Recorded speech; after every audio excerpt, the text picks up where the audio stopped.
Hi, and welcome to Empowering Students Through Learner-Centered Feedback and PDSA Cycles. My name is Connor Lang, and I am going to be presenting this asynchronous professional development that focuses on assessment feedback. Feel free to, at any point in the video, pause it if you need to go back and listen to a section, or if you need to copy stuff down, like do what you need to do to get the most out of this PD. And I look forward to presenting to you what I have been finding. So to begin this PD, whether you are sitting in a PLC meeting or if you're just at home, one of the things that I'd like for you to look at is how do you currently practice feedback? And the way that I would like for you to do that is at least share one way that you provide that feedback to students in your classroom. You will have an opportunity to do this in a full group setting on the next slide that will be presented to you. By using the QR code, you can input one of the things that you use for feedback.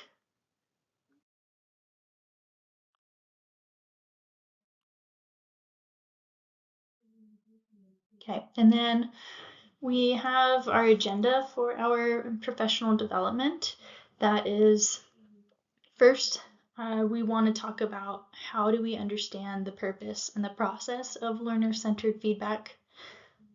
To then we move into and explore the PDSA cycle that can be used as a tool for iterative improvement within the classroom and how we provide that feedback to our students and how students are able to provide feedback to each other. We're going to learn some strategies to involve students in giving, receiving, and acting on the feedback. And lastly, we're going to create an action plan to apply learner-centered feedback practices. And for those of us that haven't heard of learner-centered feedback before, learner-centered feedback is timely, it's actionable, it's student-driven by taking responsibility for learning, and it focuses on the growth of the learning and not the grades. And the reason why this matters is because it's going to impact students by holding them and making them accountable of their own learning, by making them capable of independent, self-motivated learning. They are going to be learning self-efficacy skills, and they will be able to grasp ownership of the learning that they are doing in the classroom. And it's going to help students shift their focus from what did I get on a quiz, a test, a project, whatever it may be, to have them explicitly focus on the learning processes that help look at the question of what did I learn instead. And to help promote that learner-centered assessment feedback that we want to practice in the classrooms, we like to implement what is known as the Plan, Do, Study, Act cycle, or PDSA cycle. So here we're going to introduce the PDSA cycle and the different aspects of the cycle itself and how we have been able to take it and implement it within the educational field, within our classrooms, to help with the implementation of learner-centered feedback. Okay, so the first part, the plan, is we are identifying a learning goal, or we are identifying an area for improvement for each student. Then we're going to take that and move into the do section, where we have a plan, we've identified that goal, we're going to implement the plan of the goal, and we're also going to be including feedback strategies to help reach said goal or help with that area for improvement.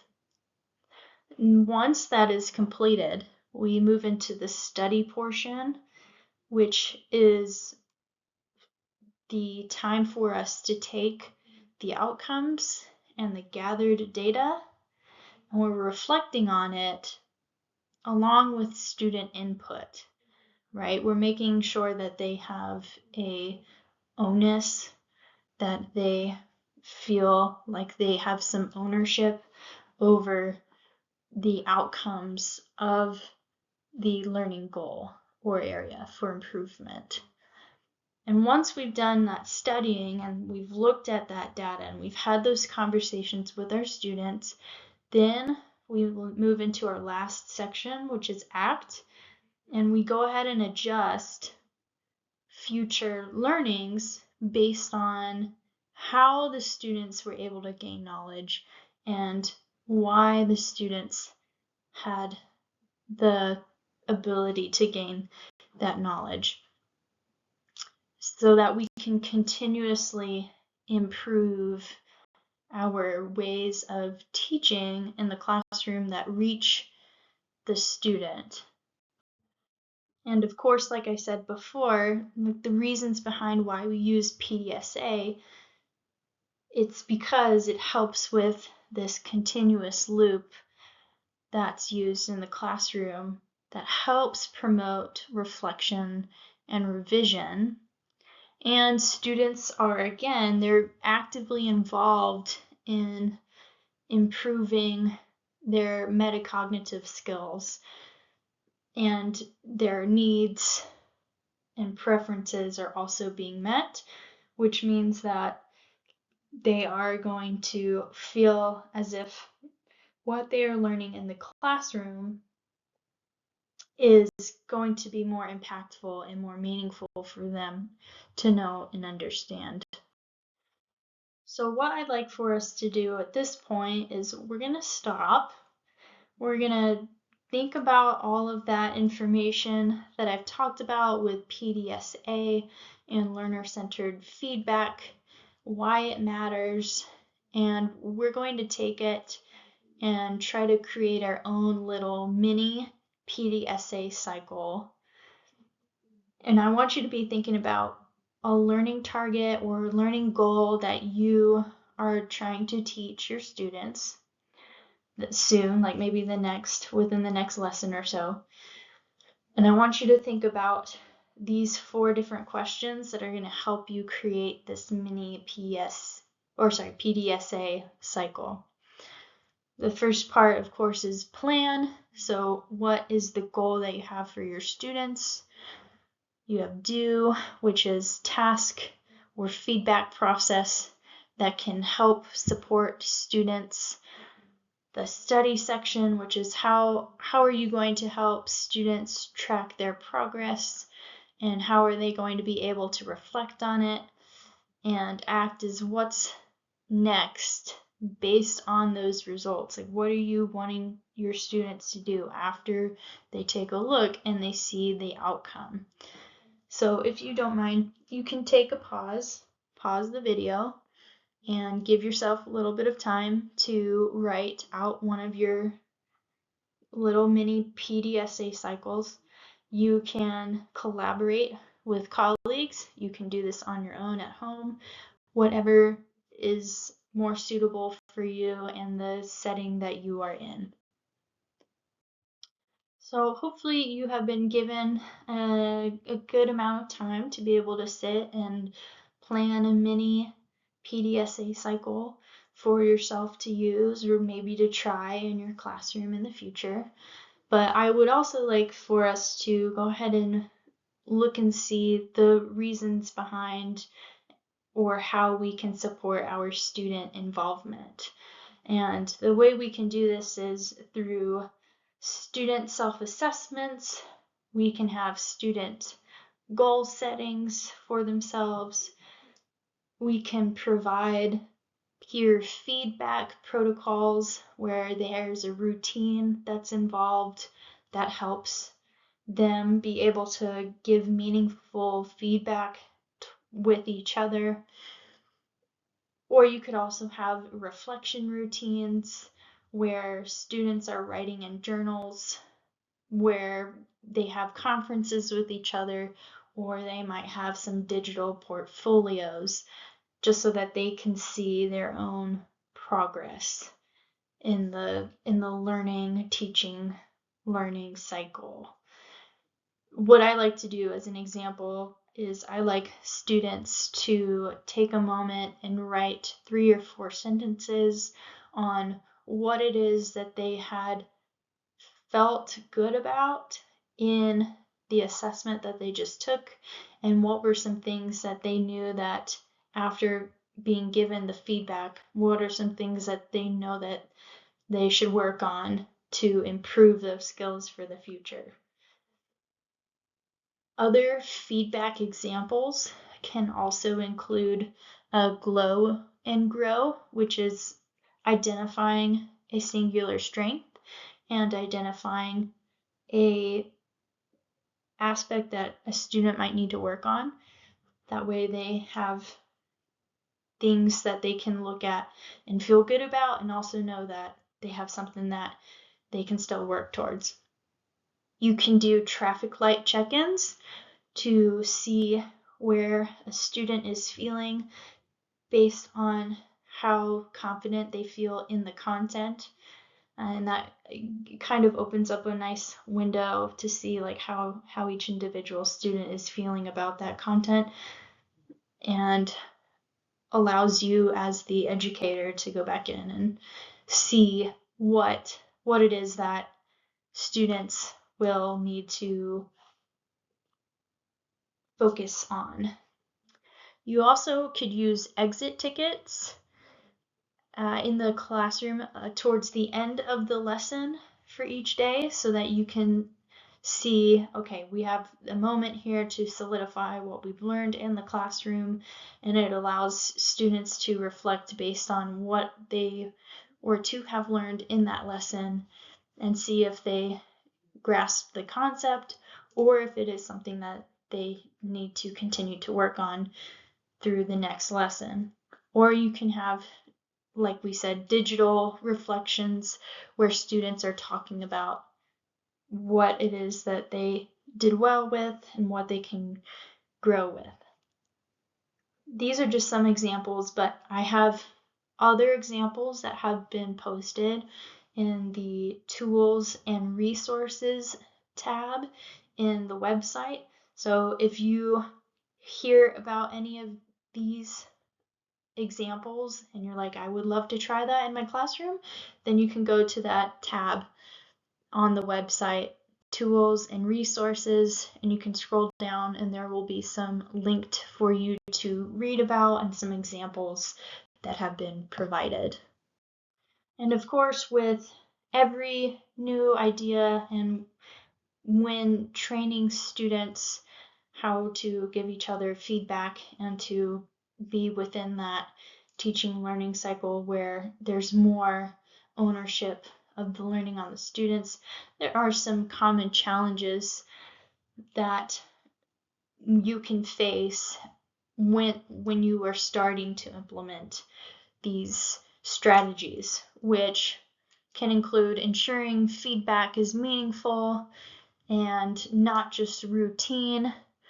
And we also want to make sure that our students' skill is also being scaffolded within the giving and the receiving of the feedback as well. So that can be a challenge for students. But as long as you keep working on those routines with those students and you have those discussions early and often, then there can be a smoother transition into the learning-centered or learner-centered classroom. So with that, let's go ahead and take another moment to stop and look at how can we as educators build student ownership in feedback cycles by creating a feedback routine. And in this feedback routine, we want it to include these 3 different things. We want students to be able to give or receive feedback. We want them to include student reflections, and we also want to make sure that it is realistic for your classroom in the way that you run it. So again, if you are in a small group setting, if you are in a PLC, pause this video and take a second to talk about how to design a feedback routine like this, something that you think could be effective in your classrooms when you first start implementing it, and share with each other those ideas. If you're by yourself, also give yourself some time to sit down and write a feedback routine that you think might be helpful within your own classroom.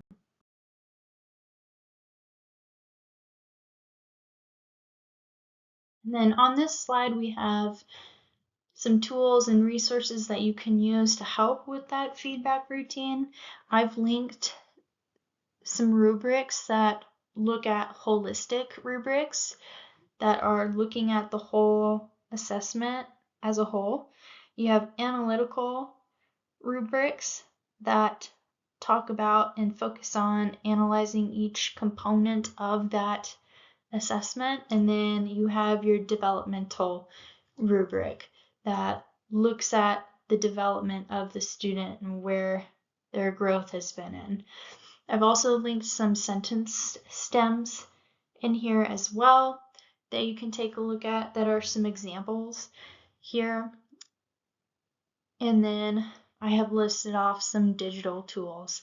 Again, these are all underneath the Tools and Resources tab on the web page that's been provided. So if you scroll down on that page where it says Tools and Resources, you should be able to click on each of those links that will take you to a website that talks deeper into what each of those are, and they give you some examples. And then last but not least, we have some time to stop and reflect on this PD, right? Where we're going to share out, if you are in a PLC, you can share out in these small groups or with a partner. But what is going to be one shift that you would like to try in your feedback practice? And I say one because it's never a good idea to change too much at the same time, but sprinkling in changes one by one is a little bit easier for students to adapt to, and for yourself as well. So take some time, pause the video, talk about what are some feedback practices that you might want to try, or what is one that sticks out that you would like to try in your classroom. And of course, thank you so much for joining me on this PD for learner-centered assessments feedback and how the PDSA cycle is involved. If you don't mind, I would love it if you took the survey through the bit.ly or the QR code that has been provided for feedback on how or what we can do to improve on the PD and what you liked about the PD as well. And then please, check out the links and the tools and resources that I've provided in the webpage for you to use. I would love for you to check it out. And then also there is a suggestion spot for you to also leave some input if there's anything that you think other teachers would benefit from based on this type of teaching learning style. And if for some reason the survey isn't working for you on the QR code or for the web page, there is a link below in the button that says the PD survey that you can click on, and it'll take you to that exit survey. So thank you so much, and I appreciate you all for coming, and enjoy the rest of your day. Here are references for the PD.